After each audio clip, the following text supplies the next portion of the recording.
Guys, don't forget to subscribe and help the channel get to 200,000 subs.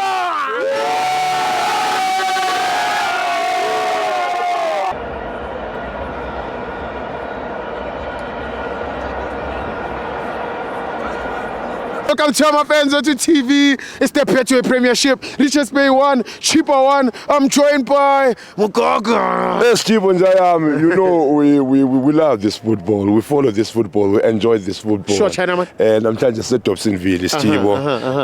Sizobheka Chippa United. Yeah, sure. A very cold weather, but however, at the game of football, mfethu iyasibiza. Yeah. Chippa United. Sure, China. Iyohlezi manje izibona kwi situations. Via. Indlela abadlala ngayo they display a good football, but however ibhola labo ibhola eli good, but elingena results sometimes flop.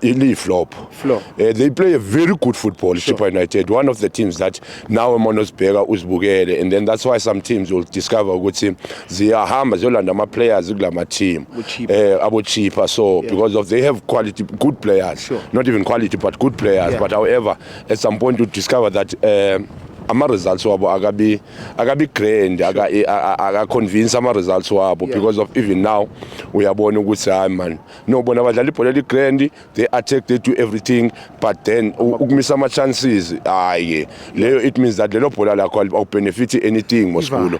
Look at Chippa United now, the way they played, you can tell ukuthi now these players mazidlala lana asadlaleli le game esidlalayo, they also know ukuthi next which is the weekend, the next game on the 16th they will be facing Pirates at Durban, and then they will be away, and then Abana Stadium at some point bazama ukubamba kulama stadium, of which now Pirates couldn't of course ayinayibamba le ground, of course, so I guess that's the way ukuthi bathatha game yabo bayibeke at Durban emabhita. So however mawubuya ubheka bo Chippa United bro kuzaba hard.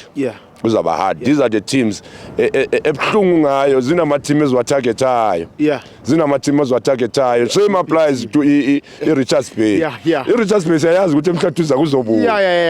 Emhlathuza obvious akuzokubuya. Abogumede yes mabephuma nabo Barnes baphuma bathola ama results esiwabonayo ukuthi okay they go for a draw because of bayazi ukuthi bayoqedelela emhlathuza. Emhlathuza ku under renovations. Emhlathuza is under renovations. You can tell ukuthi le team maseyibuya lana izobuya dangerous masebuye ekhaya, and then the weather I think it affected the game as a whole, because of sometimes ukudlala ku weather so kuyabanda the whole country, and then so of course kuzinto ezinjalo and sizwile nezinye sizwile abanye baphume ngozini ngale ePolokwane, I mean kwi TS Galaxy ambone Mbombela Mamelodi Sundowns ayishaywanga but everything yenzeke ngama last minute, and then no Williams if ever can I check igame yakhona, and Williams amaphuka mistake wakho Williams Williams yazi sawile ubhekelela Chippa United umanje streamer la ku DStv umanje ubone ukuthi Williams sometimes we need to be honest, neMamelodi Sundowns as a whole amafeni wakhona, I think as much as I know ukuthi ngama cry babies somehow today somewhere apho bakhala khona bakhala Williams poor goalkeeping even in South Africa. You look at the goal that was scored kunwaba, that was poor goalkeeping. You look at the goal that was scored ku Peterson, that's a poor goalkeeping. Williams on goal. So you see now ukuthi poor goalkeeping iyakhula. So I think our goalkeepers they need to do better now because of once these goalkeepers they do like this, in the whole team, in national team nayo it's affected. This was Safara now. I think our goalkeepers they need to do better at this point.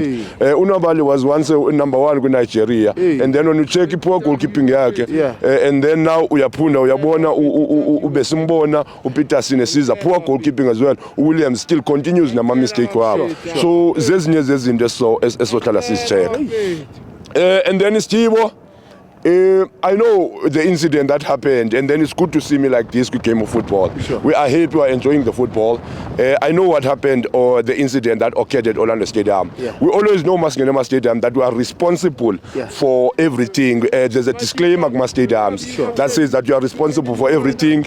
And then however at some point to me ukhala kwami Stibo bengikhalela whoever did this to me bengakhaleli umuntu, I never reported incident to anyone, but then khalela loyo muntu oye wahlupha mina ongikhawathile. But however, at some point I'll be grateful, man, to Orlando Pirates management, I don't wanna lie, who came forward and understanding ukuthi masiza kuma game of football zezinye zezinto, believe ukuthi football kuthiwa it can change the world. So masifika kwi football ziningi izinto singamadoda that we face, ziningi izinto that as fathers we wanna also give a certain, like as fathers we also want to play a role to our kids, that yes we are here, yes we are responsible fathers, yes football is the only way that oyubona ukuthi now we can run away from izinto ezithize, influences ezithize. And then the Paris management came forward and said that look man, although we understand everything, the incident occurred, we know such things they do happen,